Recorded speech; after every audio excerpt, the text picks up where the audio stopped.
नमस्कार दोस्तों, मैं डॉक्टर आलोक सिंह आप सभी का हार्दिक अभिनंदन करता हूं।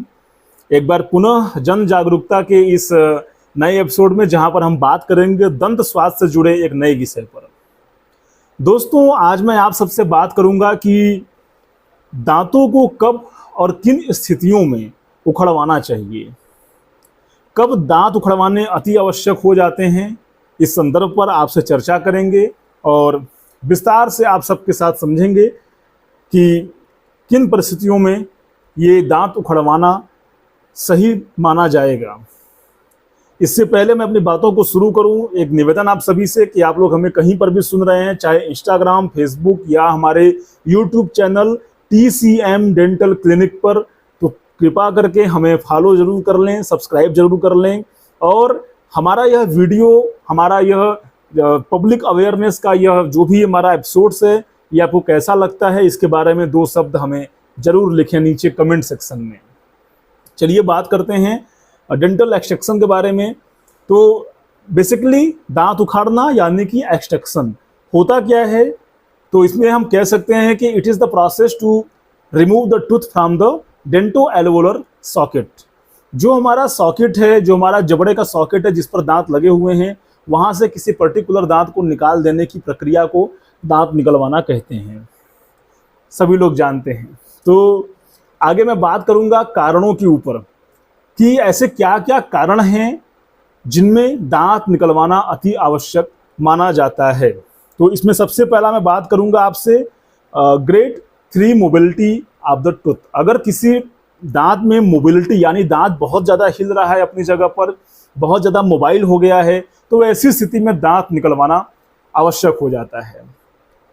इसके अलावा जब भी दांत में कोई वर्टिकल या हॉरिजॉन्टल फ्रैक्चर है, किसी चोट की वजह से, किसी जर्ग की वजह से अगर दांत हमारा वर्टिकली या हॉरिजॉन्टली अगर फ्रैक्चर कर गया है, तो ऐसी स्थिति में भी आइडियली दांत को निकाला जाना सही होता है। इसके अलावा जब दांत का एक बहुत बड़ा भाग नष्ट हो चुका हो, जो हमें ऊपर से दिखता है, दांत की ऊपर से दिखने वाली जो एक संरचना है उसका एक बहुत बड़ा भाग, यानी कि दांत में जो 4 दीवार हैं उसमें 2 या 2 से अधिक दीवार यदि नष्ट हो चुके हैं, तो अमूमन हम उसको दांत को निकाल देना बेहतर समझते हैं। कुछ कुछ कंडीशंस में जहां पर हमारी जो एपाइकल पोर्शन है वो अगर अच्छा है तो पोस्टन कोर करके बचाया जा सकता है, बट अगर वहां पर रिजॉर्प्शन है या चीज़ें थोड़ी अलग हैं जो हमको कि एक्सरे के जरिए दिखती हैं, तो फिर ऐसी स्थिति में दांत निकाल देना भी सही होता है। इसके अलावा अगर मैं बात करूं तो ऐसे दांत जहां पर कि सिर्फ जो हमारी रूट है केवल वो बची हुई है, ऊपर कोई पोर्शन नहीं बचा है, किसी वजह से टूट गया, निकल गया और वहां पर सिर्फ खुत्ती फंसी हुई है, जिसको हम लोग बोलते हैं ना कि जड़ फंसी हुई है केवल, तो ऐसे जो जड़ें होती हैं वो अमूमन इन्फेक्शन फैलाने का काम करती हैं, कहीं ना कहीं दांतों का एक जो हेल्दी एनवायरनमेंट है उसको खराब करने का काम करती हैं। तो ऐसी स्थिति में उन दांतों की जो सिर्फ जड़ें बची हैं, ऊपर कोई स्ट्रक्चर नहीं बचा है, तो ऐसी स्थिति में ऐसे इन जड़ों को निकाल देना आवश्यक होता है।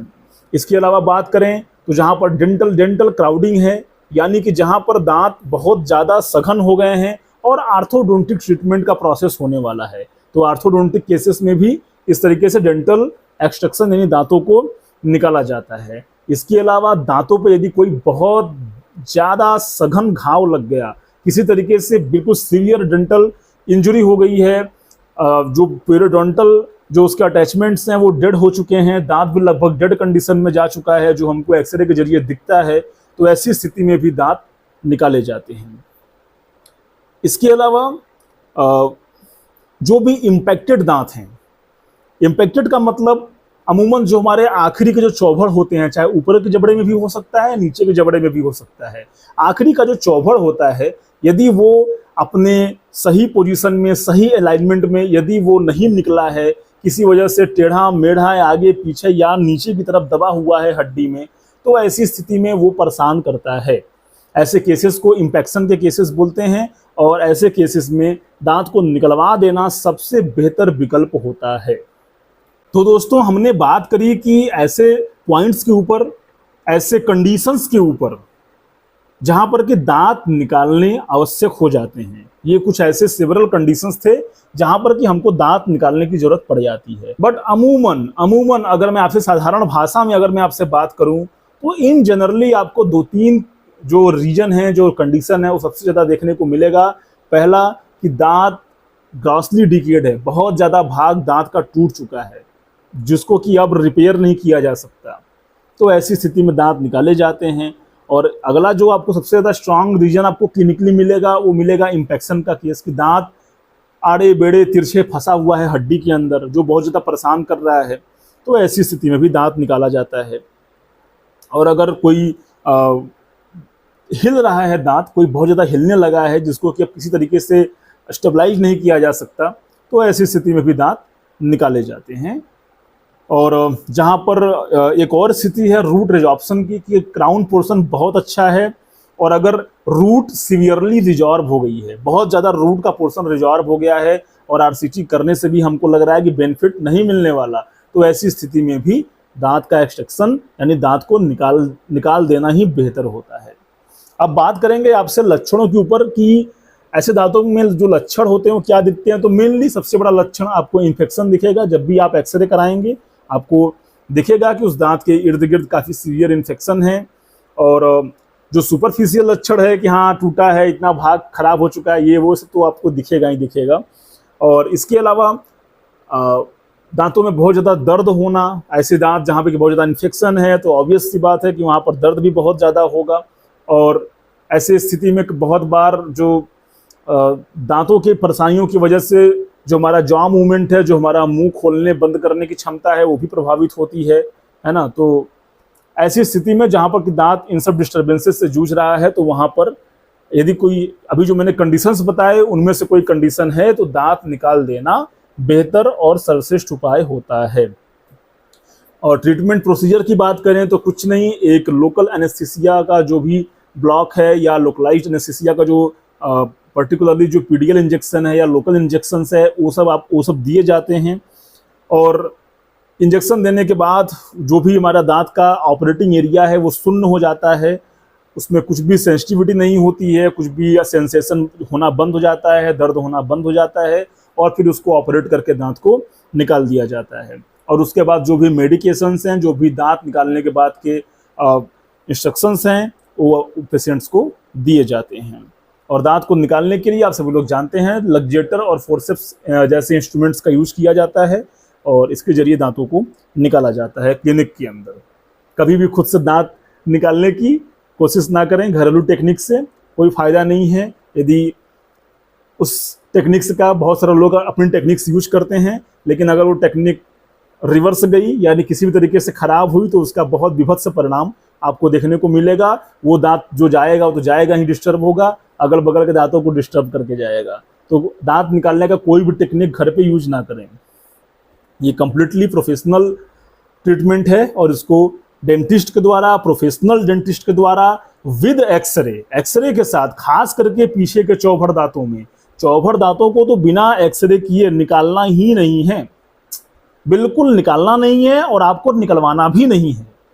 चौभर दांतों में 3 जड़, 2 जड़ और कभी कभी 4 जड़ें भी देखने को मिलती हैं। तो जहां पर उनमें एक तरीके से एंगुलेशन होता है, कोई जड़ कहाँ घूमी है, किस डायरेक्शन में घूमी है, इसका सही आभास, सही ज्ञान तभी होगा जब आपका प्रोफेशनल डेंटिस्ट, प्रोफेशनल डॉक्टर उसका एक्सरे करके उसको एनालाइज करेगा। तो आपको एक्सरे हमेशा कराना है यदि आप चौभर दांत निकलवाने जा रहे हैं, तो इसका हमेशा ख्याल रखिए, वरना ये जान लीजिए कि आप हमेशा अपने साथ एक रिस्क फैक्टर अपने साथ ले करके चलेंगे।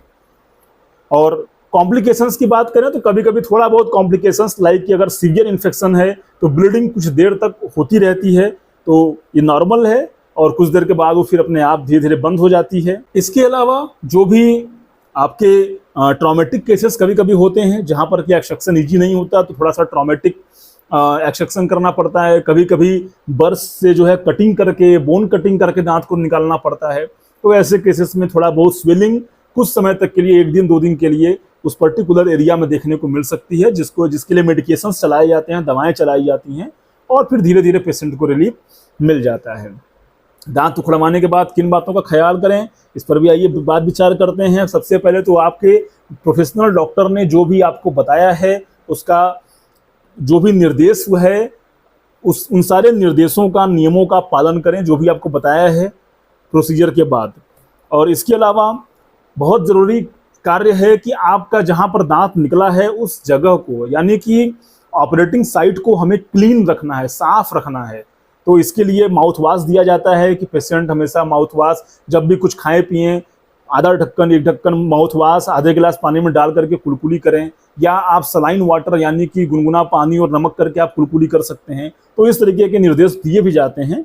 तो हमें उस साइट को क्लीन रखना है, उस जगह को साफ रखना है, और हमें दवाएं अपने बिल्कुल नियत समय पर लेनी है, और जितना दवा का कोर्स दिया गया है उसको पूरा खाएं। बहुत सारे पेशेंट होते हैं अपना दिमाग लगाते हैं कि डॉक्टर साहब ने 5 दिन का दवा दिया है, 2 दिन खा लिए, दर्द नहीं हो रहा है तो चुपचाप बैठ गए, आराम से दवा छोड़ दिया। बहुत गलत बात है। जरूरी नहीं है कि पेन नहीं है तो आपका इन्फेक्शन कंट्रोल 100% हो गया, जरूरी बिल्कुल नहीं है। हो सकता है कि इन्फेक्शन अभी दूर होने में समय हो, या इन्फेक्शन को दूर करने के लिए और मेडिकेशंस लगे और दवा लगे। तो इसलिए जो भी डोज, जो भी समय के साथ आपको जो भी डोज डॉक्टर ने बोला है उसको पूरा जरूर खाएं। और जब भी दांत निकलवाएं तो अवॉइड करें हैवी वर्कआउट, कुछ भी बहुत वजनी और मेहनती काम करने से बचें। कम से कम 2 दिन के लिए थोड़ा सा रेस्ट लेने की कोशिश करें। और यदि आप डायबिटीज और हार्ट के यदि आप पेशेंट हैं तो इस चीज़ का भी ख्याल रखें कि आप अपने कंडीशंस के बारे में डॉक्टर को जरूर बताएं, ताकि डॉक्टर आपकी कंडीशंस को ऑपरेशन यानी ऑपरेट करने से पहले, दांत को निकालने से पहले ही एनालाइज कर सके कि क्या इस कंडीशन में जो प्रेजेंट सिचुएशन है आपकी, क्या उसमें दांत निकालना सेफ रहेगा, सुरक्षित रहेगा, क्या चीज़ें हीलिंग अच्छी होगी, तो क्या चीज़ें कैसे वर्क करेंगी। इसके लिए आप अपने यदि कुछ भी ऐसी समस्याओं से ग्रसित हैं तो उसके बारे में डॉक्टर को साफ साफ जरूर बताएं। चाहे आप प्रेग्नेंट हैं, चाहे आप हार्ट के मरीज हैं, चाहे आप डायबिटीज के हैं, चाहे आप बीपी के पेशेंट हैं, यदि ये सब कंडीशंस है तो अपने डॉक्टर को बिफोर द प्रोसीजर जरूर बताएं।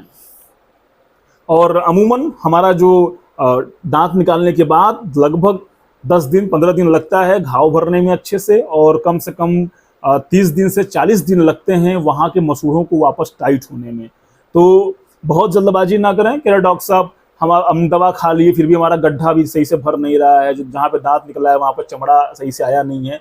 आएगा, सब्र रखिए, ये एक प्रोसेस है। धीरे धीरे वहाँ पर जैसे जैसे नए टिश्यूज वहाँ पर जर्मिनेट होंगे, वहाँ पर बनेंगे, धीरे धीरे हीलिंग होगी, और धीरे धीरे वो शक्ति जो मसूड़े की है वापस फिर से आएगी। तो इस चीज़ का आपको ख्याल रखना है।